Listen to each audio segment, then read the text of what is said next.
오늘 말씀 제목은 사람이 무엇이기에 시편 8편입니다. 시편 8편은 여러분이 좀 느꼈겠습니다만 찬양시입니다. 찬양시. 1절을 보시면 야훼 여호와 우리 주여 주의 이름이 온 땅에 어찌 그리 아름다운지요 주의 영광이 하늘을 덮었나이다 하면서 찬양하는 노래입니다.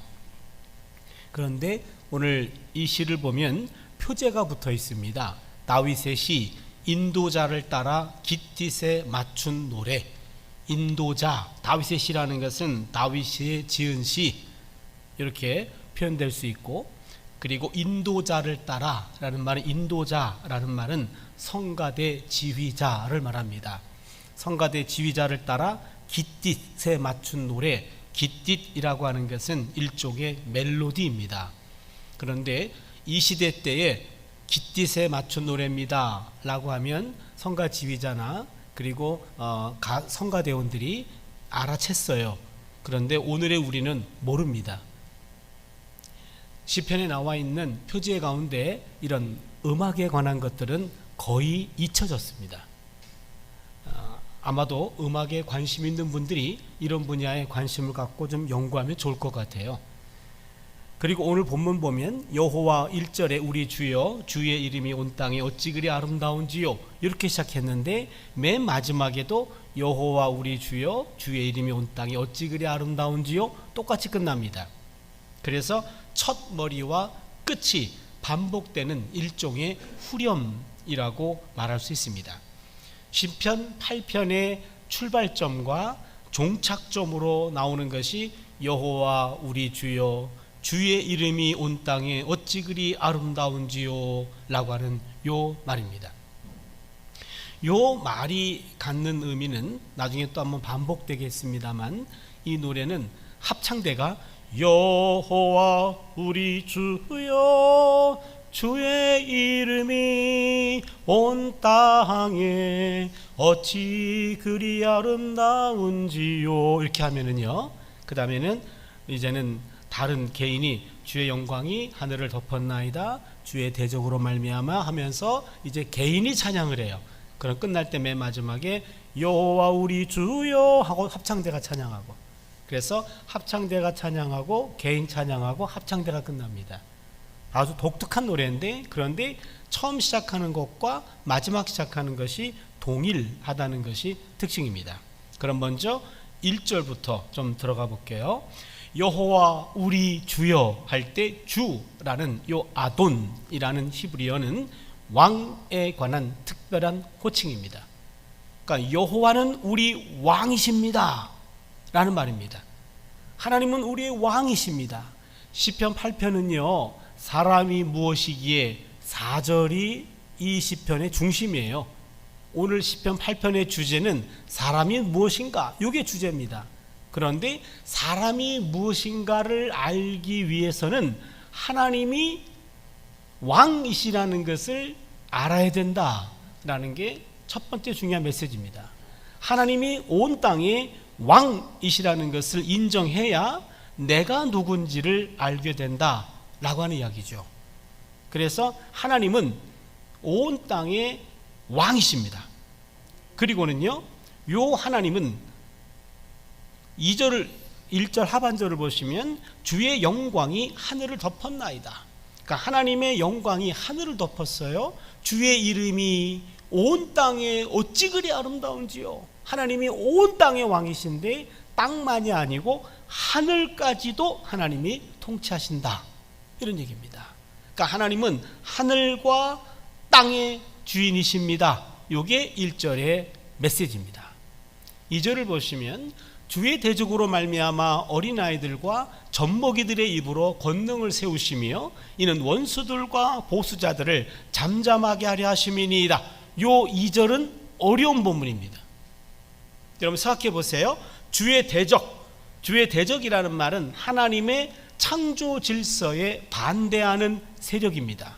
그러니까 하나님에게 대항하는 세력이에요. 주의 대적입니다. 그런데 주의 대적들을 물리치는 방법이 어린아이들과 젖먹이들의 입으로 권능을 세운대요. 권능이라고 하는 말은 요새를 말합니다. 어린아이와 젖먹이의 입으로 요새를 세워요. 난공불락의 요새를 세웁니다. 그렇다면 어린아이와 젖먹이의 입에서 나오는 것이 뭐길래 원수들과 보수자들을 잠잠하게 할 수 있는가? 과연 하나님의 대적자들을 물리치는 게 어린아이들과 젖먹이들의 입에서 나온다는 거예요. 이 아이들이 무슨 힘이 있길래? 그래서 2절은요 구약 성경만 봐가지고는 풀리지가 않습니다. 다행히 마태복음 21장 16절에서 이 본문을 해석해 주었습니다. 마태복음 21장 16절을 보시면 예수께 말하되 그들이 하는 말을 듣느냐? 예수께서 이르시되 그렇다. 어린 아기와 젖먹이들의 입에서 나오는 찬미를 온전하게 하셨나이다 함을 너희가 읽어본 일이 없느냐 하시고, 지금 마태복음 21장에서는 시편 8편 2절에서 나오지 않는 찬미라는 단어를 집어넣습니다. 이게 포인트입니다. 무슨 얘기냐면 어린아이들과 젖먹이들의 입에서 나오는 찬양이 주의 대적자들을 잠잠하게 한다, 이런 말이에요. 찬양의 능력입니다. 그런데 여기서 우리가 세 가지를 하나 배울 수 있는데요, 왜 하필이면 어린아이와 젖먹이의 입에서 나오는 찬양일까? 찬양의 세 가지 특징을 배웁니다. 첫 번째는요, 찬양은 단순하고 순수한 마음이 찬양의 올바른 태도입니다. 여러분, 어린아이와 젖먹이가 찬양한다고 생각해 보세요. 무슨 꿍꿍이가 있을까요? 무슨 아무 생각이나 있나요? 의도가 있겠습니까? 아니에요. 그냥 단순하고 순수한 마음으로 찬양하는 거예요. 그리고 우리 찬양이라는 것은 단순하고 순수한 마음으로 드려져야 됩니다. 두 번째는요, 모든 찬양은 늘 불완전할 수밖에 없어요. 하나님이 보시기에는 어린아이와 젖먹이의 입에서 나오는 찬양에 불과해요. 어느 경우에는 박자도 음정도 이탈할 수 있어요. 우리의 모든 찬양은 조수미 씨가 하는 찬양이나 저 같은 음치 박치가 하는 찬양이나 하나님 보시기에는 불완전하기는 매한가지다, 그런 얘기입니다. 그래서 여러분, 성가대원들이 가끔 틀리고 그럴 때 지휘자 집사님 너무 혼내지 마세요.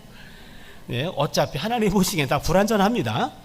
그러나 좀 우리보다는 덜 틀려야지 그래도. 그렇죠? 그래서 모든 찬양은 어차피 불완전할 수밖에 없다. 세 번째는요, 그런데 하나님은 그 불완전한 찬양을 기뻐 받으십니다.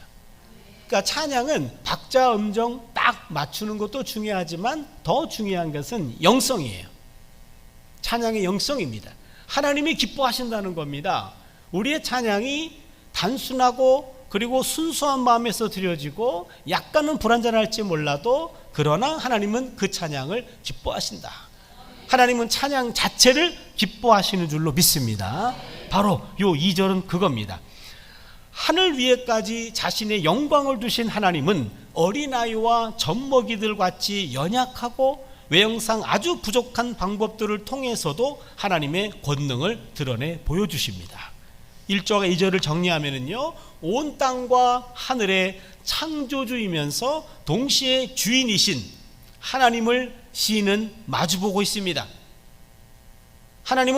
시인은 온 땅과 하늘을 뒤덮고 있는 하나님의 현존 앞에서 하나님의 이름과 하나님의 영광이라는 것은 하나님을 달리 표현한 거죠. 그래서 하나님의 현존 앞에서 시인은 자신이 어린아이와 젖먹이들의 지나지 않음을 고백하고 있습니다.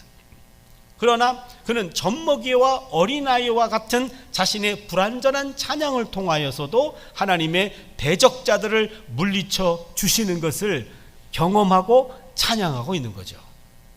3절을 보겠습니다. 주의 손가락으로 만드신 주의 하늘과 주께서 베풀어 두신 달과 별들을 내가 보오니. 질문 들어갑니다. 이 찬양은 낮에 부른 찬양일까요? 밤에 부른 찬양일까요? 밤이요. 어떻게 하셨습니까? 예, 여러분 눈치가 있네요. 하늘을 봤어요. 근데 달과 별밖에 안 보여요. 그렇죠? 이 찬양은 밤에 부르는 찬양입니다. 고대 사회에서는요, 밤에도 예배를 드렸습니다. 그래서 밤에 드리는 예배인데 시인은 하늘과 달과 별들을 보고 있는데, 그런데 중요한 것은요, 성경에는요, 자연 만물의 자연의 아름다움을 노래하는 것은 없습니다. 자연을 보면 그 자연의 소속성과 피조성을 노래합니다. 무슨 말이냐면 자연을 보고 참 아름답다, 거기서 끝나지 않고요, 그것을 지으신 분이 하나님이시고 저것은 하나님에게 속해 있구나 라는 그런 하나님을 찬양하지 자연 자체를 찬양하지 않아요. 그리고 우리가 야외에 가서 멋있는 풍경을 보면은요, 야 멋있다, 여기서만 끝나면 안 돼요. 하나님 참 멋있다, 거기까지 가야 돼요. 그러니까 의식적으로라도 흉내라도 내세요. 그래서 성경은 자연 자체를 찬양하는 노래는 없다. 자연을 소재로 삼아서 자연을 지으신 하나님을 찬양하고 하나님의 작품을 찬양하고 있다 라고 하는 이야기입니다. 그런데 하늘을 봤어요. 달과 별들을 봤는데 엄청나잖아요. 여러분, 우리나라는 지금 다 하늘을 보면 별들이 많이 보이지 않는 것 같은데 이스라엘 땅에 가서요, 우리가 학생들과 가면은 하루 정도는 유대 광야에서 텐트를 쳐서 거기서 하룻밤을 보내요. 그러면 밤하늘이 보이는데 정말 별이 쏟아질 것 같이 많아요. 그러면은요, 여러분, 우주 나이는 천문학자들에 따르면 138억 년이라고 그래요. 지구 나이는 46억 년이라 그럽니다. 그런데 지금 엄청나게 별들이 많아요.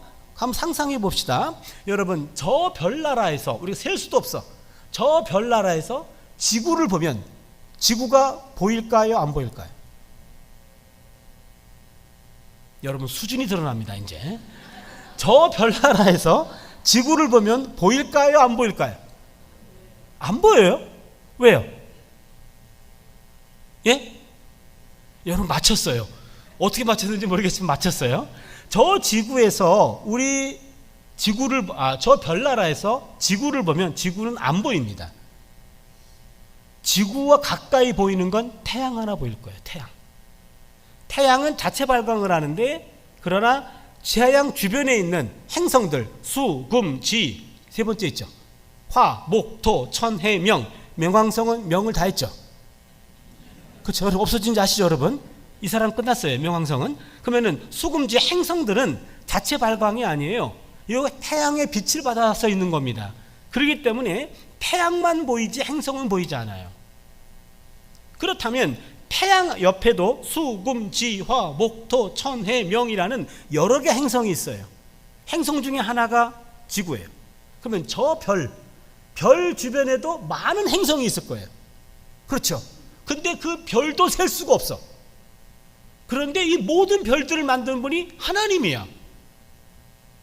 그러면 그 하나님이 손가락으로 만들었대. 그 놈의 손가락은 얼마나 위대할까? 이걸 느끼고 있는 거예요.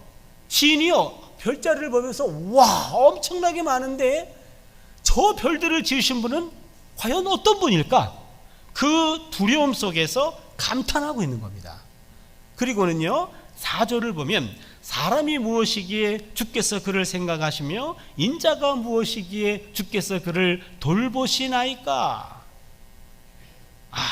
요게요, 기가 막힌 말인데요.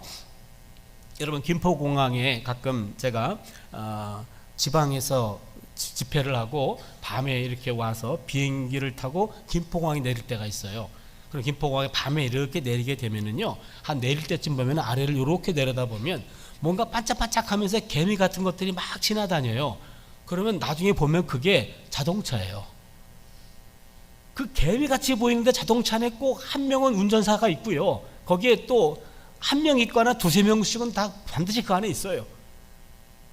근데 하늘에서 비행기에서 보면 개미같이 보인다니까요. 그 다음에 가다 보면요, 성냥갑이 막 서 있어요. 그럼 성냥갑 자세히 보면은요, 아파트예요. 조금 내려다보면 아파트야. 요만한 성냥갑인데 조금 내려다보면 아파트네. 근데 우리는 그 아파트 성냥갑 하나 가지고 있으면 그 사람 엄청난 부자죠. 거기서 한 칸이야, 한 칸. 그거 한 칸짜리 마련하려고 평생 뼈 빠지게 살아요. 그렇죠. 그렇다면 하나님이 이 지구에 있는 우리를 보신다면 어떨까? 사실은 지구 보이긴 할까? 지구를 보셨어. 그러면 대한민국 보일까? 대한민국을 찾았어. 그러면은 수원 찾을 수 있을까? 율전교회 보일까? 하나님의 눈으로 우리를 본다면 정말 아무것도 아니에요. 아무것도 아니에요. 그렇잖아요. 정말로 이 우주에 먼지만도 못한 존재가 사람이에요. 그런데 4절을 보니까 사람이 무엇이기에 주께서 그를 생각하시며 인자가 무엇이기에 주께서 그를 돌보시나이까. 여러분, 시편 8편의 핵심 구절은 4절이에요. 4절은 잘 기억해 주세요.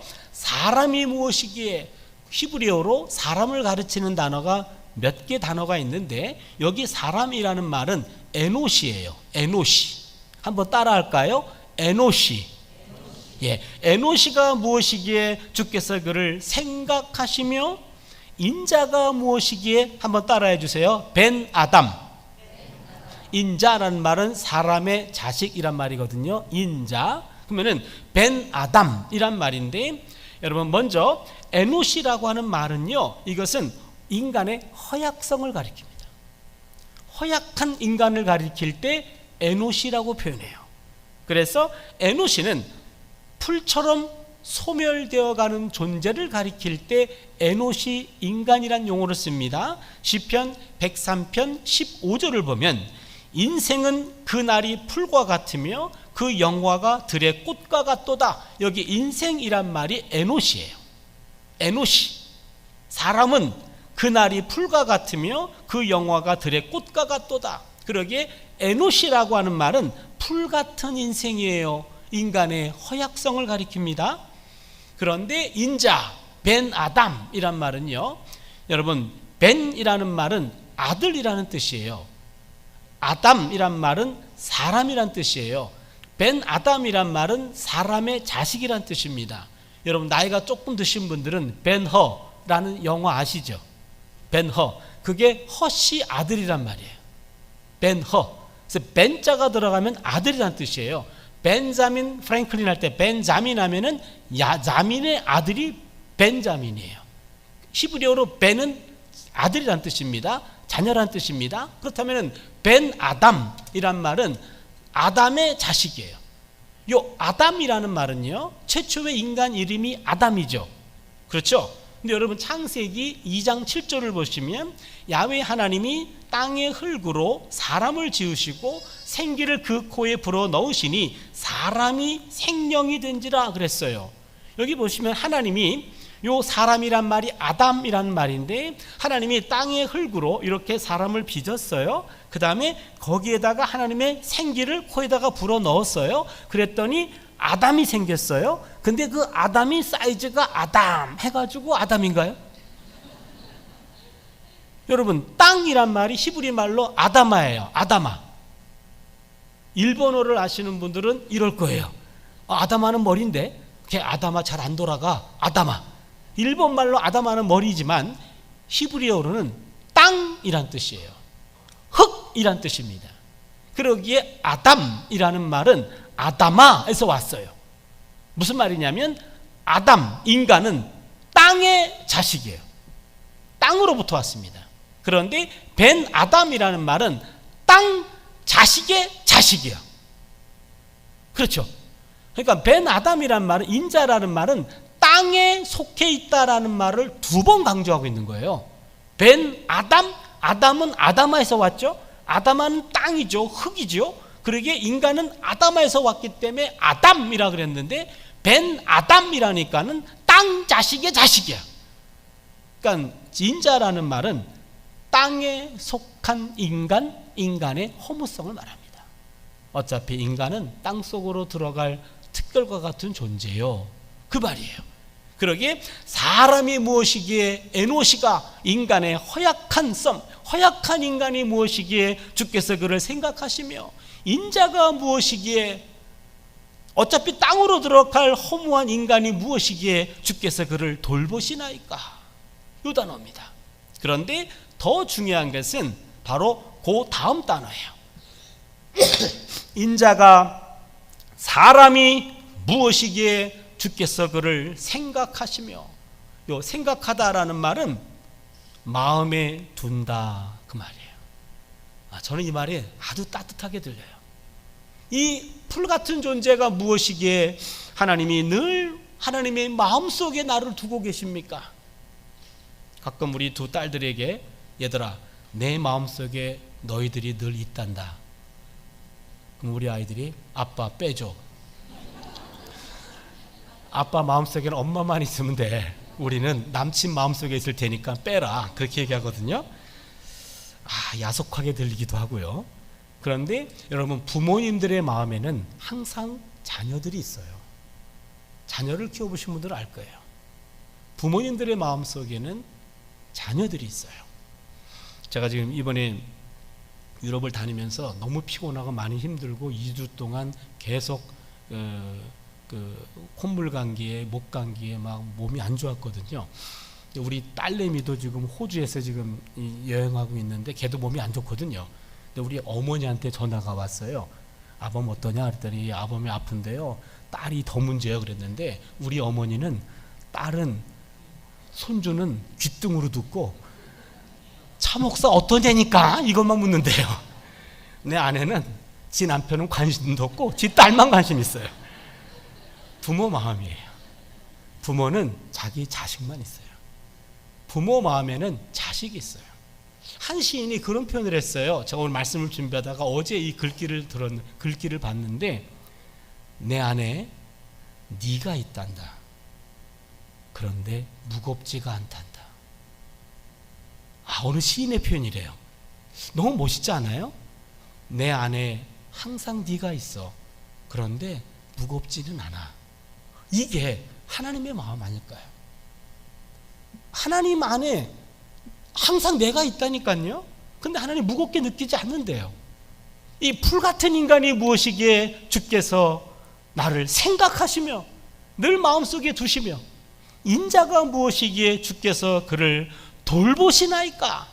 요 파카드라는 말인데 요 돌보다라는 말은요 하나님이 신방하다 그 말이에요. 하나님의 따뜻한 방문을 말합니다. 저는 4절을 읽을 때마다 가슴이 따뜻해져요. 사람이 무엇이기에 주께서 그를 생각하시며 인자가 무엇이기에 주께서 그를 돌보시나이까. 풀같은 인간이 무엇이기에 하나님이 늘 마음속에 우리를 두시고 또한 이 땅으로 들어갈 허무한 인간이 무엇이기에 하나님이 늘 저를 찾아와 주십니까? 하나님의 따뜻한 신방을 얘기합니다.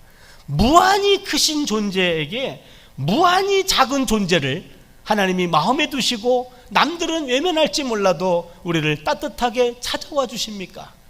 그게 4절의 고백이에요. 5절을 보시면 그를 하나님보다 조금 못하게 하시고 영화와 존귀로 관을 씌우셨나이다. 인간은 풀같은 존재예요.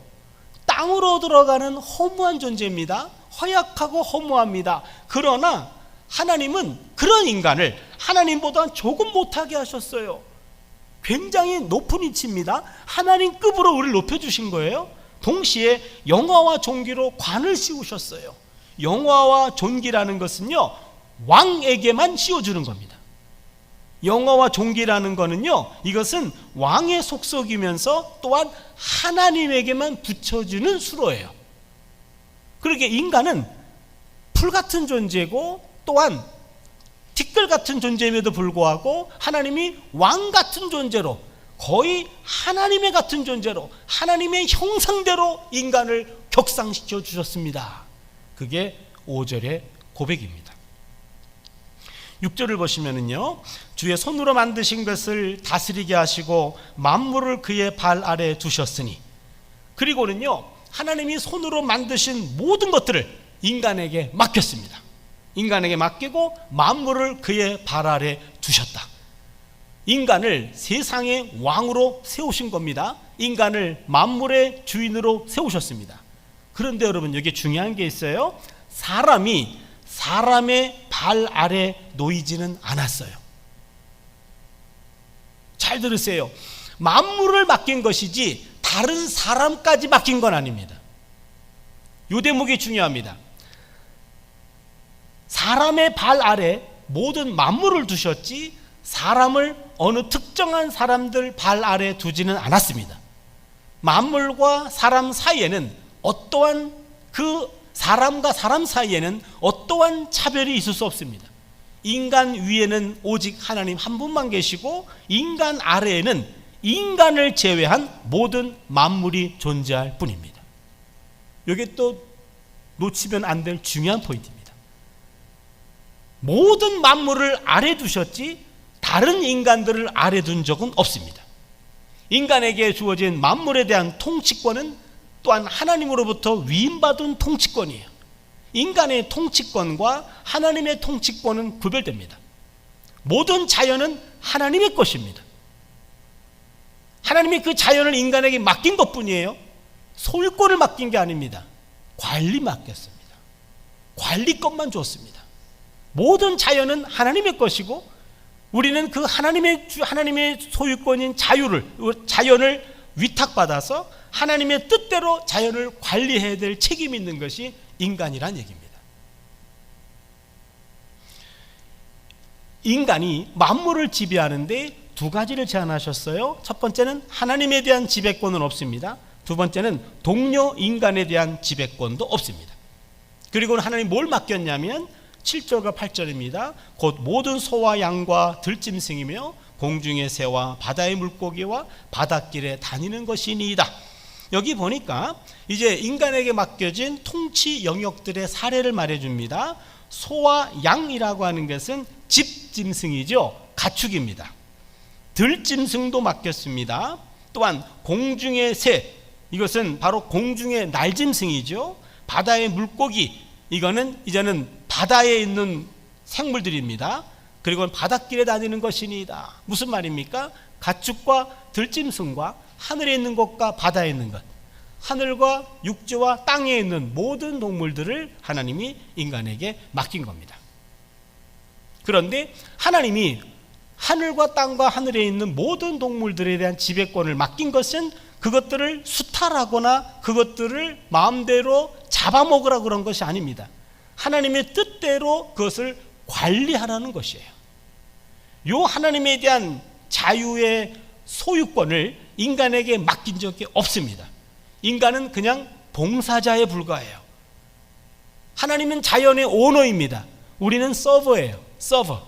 그것에 대해서 봉사자입니다. 연결되어 있을 뿐이에요.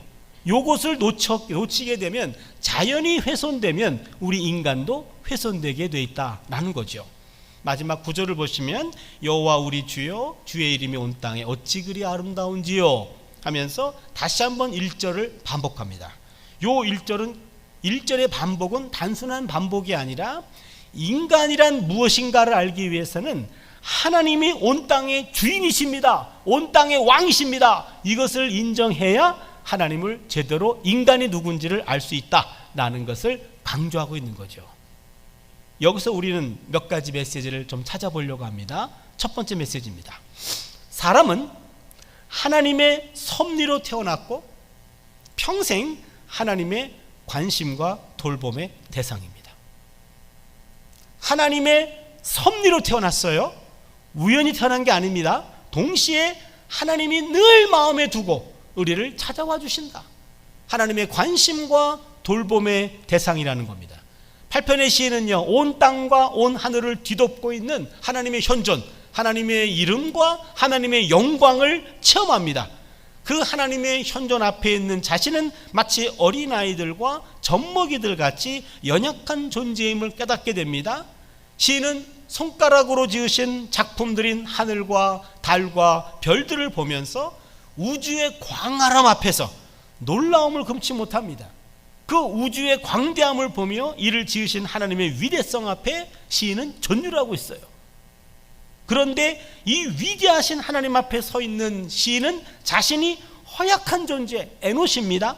허무한 존재, 벤 아담입니다. 이런 사실을 깨닫습니다. 그런데 인간은 허약하고 허무한 존재임에도 불구하고 하나님으로부터 지속적인 돌봄을 받는 존재라는 것을 깨닫습니다. 이처럼 시인은 하나님과의 관계성을 통해 자신의 본래적인 모습을 발견하게 됩니다. 인간이란 무엇인가? 인류 역사상 가장 오래된 질문이면서 늘 제기되는 질문이에요. 여러분, 인간은 늘 인간이란 무엇인가를 공부하는 인간이에요. 모든 학문에 인간학이 있는 거 아십니까? 교육학적 인간학, 철학적 인간학, 또한 의학적 인간학도 있잖아요. 그걸 알아야지 의사들도 인간을 치료할 거 아닙니까? 모든 학문은 인간학이에요. 그런데 성경에서 말합니다. 성경에서 말하는 인간은 하나님으로부터 왔기 때문에 하나님을 인정해야 인간이 누구인지를 안다. 이게 성경이 말하는 인간학입니다. 모든 인간학의 기본이에요. 그러니까 이것을 우리는 성경의 인간학의 대원칙입니다. 그래서 성경에서 인간학은 하나님과의 만남을 통해서만 인간이 어떤 존재인지를 알 수 있다라는 거예요. 제 아내는 교육 철학을 전공해가지고 유아보육학과 교수거든요. 근데 이 양반이 교육학적 인간학이라는 과목을 강의하더라고요. 그래서 궁금했어요. 저는 구약의 인간학을 강의하거든요. 근데 이 양반이 신학대학에 있다 보니까 구약의 인간학, 신약의 인간학, 어느 날 주말에 강의를 준비하려고 강의안을 집에 가지고 왔어요. 그래서 제가 몰래 들춰봤어요. 궁금해가지고. 그래서 이 인간은 인간을 어떻게 강의하나. 그랬더니 맨 앞에 구약의 인간학이에요. 궁금했어요. 저한테 한 번도 물어본 적이 없는데 구약의 인간학이라는 강의안을 봤더니 A4 용지의 절반이 구약의 인간학이에요. 이 분량을 보고 내가 화가 났어요. 지 남편은 구약의 인간학 가지고 한 학기를 강의하는데 A4 용지 절반으로 정리했어. 나한테 물어본 적도 없어. 그래서 살짝 봤더니 핵심은 찔렀어요. 그리고는 신약의 인간학, 그러더니 그 다음에는 이제는 플라톤의 인간학, 소크라테스 인간학 하면서 교육학자들의 인간학을 한 학기 내내 강의하는 거예요. 그런데 모든 인간학의 출발점은 바로 성경에서 말하고 있는 모든 인간은 우리는 하나님으로부터 창조되었다라고 믿잖아요. 그러면 창조하신 하나님의 얼굴에 비춰진 인간이 제대로 된 인간학이다. 그렇게 성경의 인간학은 창조주와의 만남 속에서만 인간이 누구인지를 깨닫게 돼요. 인간은 하나님의 창조물입니다. 그렇다면 세상에 우연히 던져진 존재가 아니라는 거예요. 여러분 잘 들으세요. 하나님은 우리를 아무 계획 없이 그냥 이렇게 막 만든 거 아니에요. 하나님의 섭리와 계획 속에서 우리는 만들어진 겁니다. 모든 인간은요, 하나님의 의도와 계획과 섭리에 의해서 태어난 거예요. 가끔 부부가 그런 얘기 하잖아요. 둘이서 막내를 보면서 저건 계획에 없었는데. 그렇잖아요. 근데 여러분, 부모의 실수로 태어난 생명은 있어도 하나님의 계획 밖에서 태어난 생명은 없습니다. 부부는 계획하지 않았을지 몰라도 하나님은 계획하셨어요. 하나님은 섭리하셨어요. 그래서 그 생명을 하나님이 허락하신 겁니다. 모든 생명은 하나님의 계획과 섭리 속에서 만들어진 거예요. 욥기 10장 10절로 11절, 이 본문은 상당히 조금 민망한 본문인데 한번 볼게요. 주께서 나를 젖과 같이 쏟으셨으며 엉긴 젖처럼 엉기게 하지 아니하셨나이까. 피부와 살을 내게 입히시며 뼈와 힘줄로 나를 엮으시고. 이게 무슨 말인지 아십니까? 주께서 나를 젖과 같이 쏟으시며 엉긴 젖처럼 엉기게 하지 아니하셨나이까. 요게 정액과 난자가 만나는 장면이에요. 정액 속의 정자와 난자가 만나서 인간이 될 확률이 3억 분의 1이랍니다. 3억 개의 정자가 경쟁을 해서 하나의 난자와 만나서 이런 인간이 만들어진 거예요. 그러니까 내가 만들어지기까지는요 3억 분의 1의 확률을 뚫고 만들어진 거예요. 그러면 그 맨 처음 만나게 하는 그 정액 하나, 요거를 누가 계획하셨을까? 그걸 하나님이 픽업해가지고 여기 있는 난자와 만나게 하셔서 오늘의 내가 되었습니다. 그게 욥기 10장 10절에서 11절 말씀이에요. 여러분, 로또 1등 당첨 확률이 815만 분의 1이랍니다. 로또가 당첨되리라고는 꿈에도 꾸지 않아요, 우리는요. 그렇잖아요? 그런데 내가 만들어질 확률은 3억 분의 1이에요. 이게 더 희귀해. 그래서 희귀하게 생겼잖아요. 여러분, 모든 인간은 그러기에 3억분의 1이기 때문에요, 어떤 인간도 동일한 인간이 없어요. 다 달라요. 그러기에 인간이란 하나님의 섭리와 계획 속에서 만들어진 존재임을 믿을 수 있기를 바랍니다.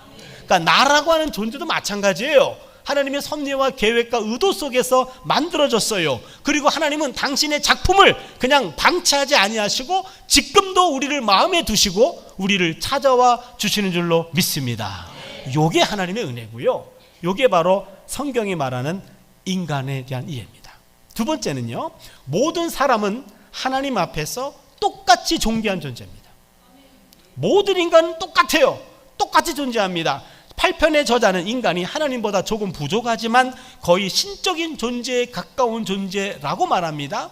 하나님에 의해서 영화와 종기라는 관을 씌움받은 왕적 존재입니다.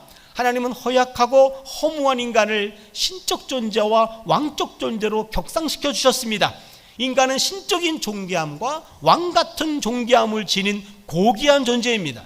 모든 사람은 하나님보다는 조금 못하고 모든 피조물 가운데 최고의 위치에 있는 존귀한 존재입니다.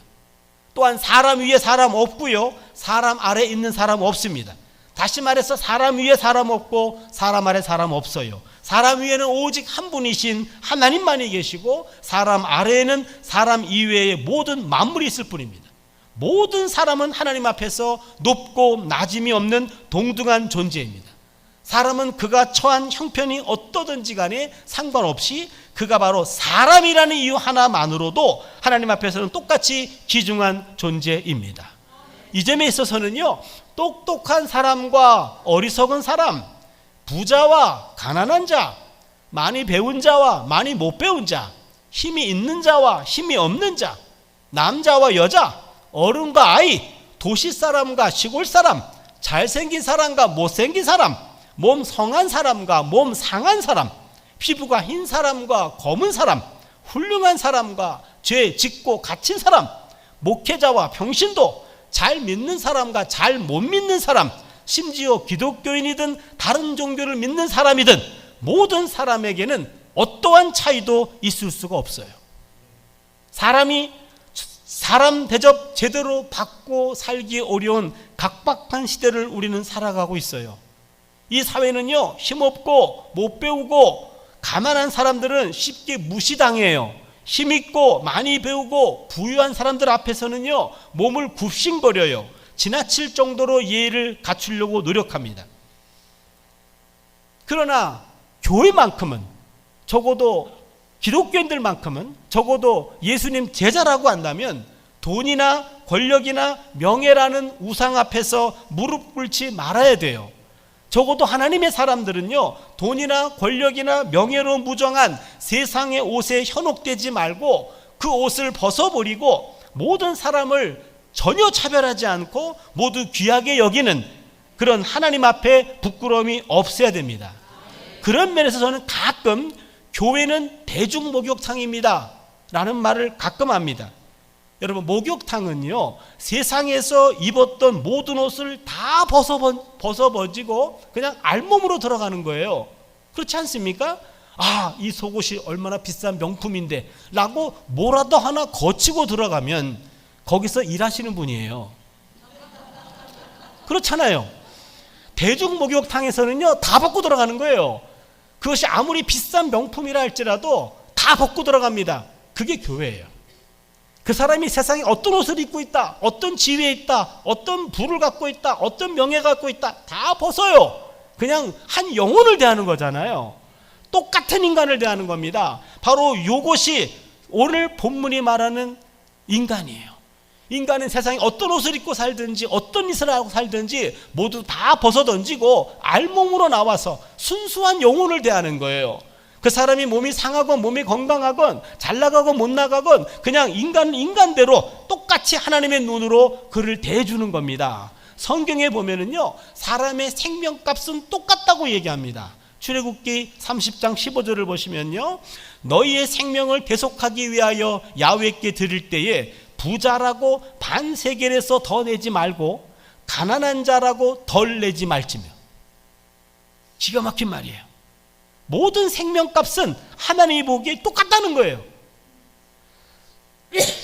특별히 어려운 삶을 살아가는 사람들에게 교회만큼은 사람 대접을 제대로 받을 수 있는 곳이라는 좋은 평판을 드렸으면 합니다.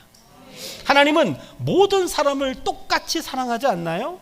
특별히 약자에게 더 다가가고 약자를 더 존중해 주는 공동체가 건강한 공동체예요. 여러분, 우리 몸에서 지금 가장 중요한 곳은 어딜까요? 심장일까요? 뇌일까요? 우리 몸에서 가장 지금 중요한 곳은요, 아픈 곳이에요. 그렇지 않나요? 손 끝이라도 가시가 찔리면은요, 아파해야 돼요. 야, 너는 안 죽어. 뇌도 아니고 심장도 아니고 참어. 이런 사람이라면요, 정신 나간 사람이에요. 그렇죠? 지 몸이에요, 지 몸. 여기에 뭐 하나라도 꽂히면은요, 내 고통 때문에 암으로 고통당하는 사람 고통만큼 나도 느낀다니까요. 그렇잖아요. 왜요? 건강해서 그래요. 내 몸에서 지금 가장 중요한 것은 지금 아픈 곳이에요. 그 아픈 곳이 치유가 되어야 다른 몸도 건강해집니다. 마찬가지예요. 한 가정에서 한 아기가 태어났어요. 그러면 그 아기가 가장 연약한 존재예요. 그렇기 때문에 모든 가정원들은 다 그에게 주목합니다. 그게 건강한 공동체예요. 아픈 사람, 힘든 사람에게 더 주목하고 더 관심 가져주고 더 찾아가주고 더 손잡아주고 더 기도해 주는 거예요. 그런데 우리는 안 그렇잖아요. 저도 그렇잖아요. 우리 교회에 무슨 세상적으로 높으신 분이 오셨어. 그러면 신경 쓰이잖아요. 그렇잖아요. 그런데 어려운 분이 오셨어. 부담스러워 하잖아요. 그렇잖아요. 저만 그래요? 그런 부분이 잘못된 거예요. 내 몸 안에도 이런 부분 잘못된 거고 교회도 잘못된 겁니다. 가장 건강한 공동체는 연약하고 아픈 지체에게 먼저 다가가고 손을 잡아주고 기도해주고 이렇게 세워주는 것이죠. 모든 인간은 동일합니다. 그러나 아픈 사람, 더 어려운 사람에게 다가가는 것, 그것이 하나님의 마음인 줄로 믿습니다. 우리 모두는요, 하나님의 계획과 섭리 속에 태어났고 하나님의 마음 속에 있고 지금도 돌봄을 받고 있습니다. 모든 인간을 똑같이 대하시고요, 특별히 연약한 존재에게 다가가는 그러한 따뜻한 마음으로, 하나님의 마음으로 우리 인간을 이해하고 살아가는 우리 모두가 될 수 있기를 축원합니다. 함께 기도합니다. 하나님, 사람이 무엇이기에 주께서 저를 생각하시며 인자가 무엇이기에 주께서 저를 돌보시나이까. 불같은 존재임에도 불구하고 하나님이 우리를 늘 마음에 두시고, 티끌 같은 존재임에도 불구하고 우리를 늘 찾아와 주시는 하나님, 그 은혜를 느끼며 살아가는 복된 인생 되게 하여 주시옵소서. 예수님의 이름으로 기도드리옵나이다. 아멘.